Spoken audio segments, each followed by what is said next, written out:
నమస్తే, welcome to political bridge. ప్రజలు చీకొట్టి 11 సీట్లు ఇచ్చి ప్రతిపక్ష హోదా లేకుండా చేసినా కానీ వైసీపీ పార్టీలో మార్పు రాలేదు, ఇంకా వారికి బుద్ధి రాలేదు అనిపిస్తుంది.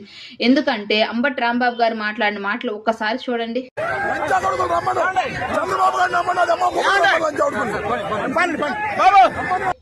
చూశారు కదా, ఒక ముఖ్యమంత్రి స్థాయి వ్యక్తిని పట్టుకొని ఆ విధంగా మాట్లాడొచ్చా? కనీసం తనకంటే వయసులో పెద్దవారు గౌరవం ఇవ్వకపోయినా పర్వాలేదు, ఆ ముఖ్యమంత్రి పదవి కన్నా గౌరవం ఇచ్చి మాట్లాడొచ్చు కదా.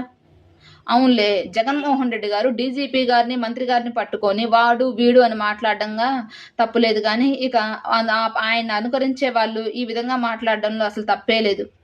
ప్రెస్ మీట్ ముందే అధికారులను పట్టుకొని వాడు వీడు అని మాట్లాడుతుంటే ఇక పర్సనల్గా కలిసినప్పుడు ఏ విధంగా మాట్లాడతారో ఊహించుకుంటేనే భయం వేస్తుంది. జగన్మోహన్ రెడ్డి గారు మాట్లాడే మాటలు చూస్తుంటే ఇప్పుడు ఆయన్ని అనుకరించే నేతలు ఈ విధంగా మాట్లాడుతున్నారు. 11 సీట్లు ఇచ్చినా కానీ వైసీపీలో ఎటువంటి మార్పు రాలేదు. ఈసారి ఆ 11 సీట్లు రావడం కూడా కష్టంగానే మారుతుంది.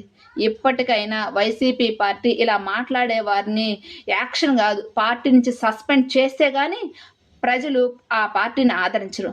లేదంటే ఆ 11 సీట్లు రావడం కూడా కష్టంగానే మారుతుంది. ఏమంటారు? కామెంట్ చేయండి. వీడియో నచ్చితే లైక్ చేయండి, షేర్ చేయండి, సబ్స్క్రైబ్ చేయండి. Thank you.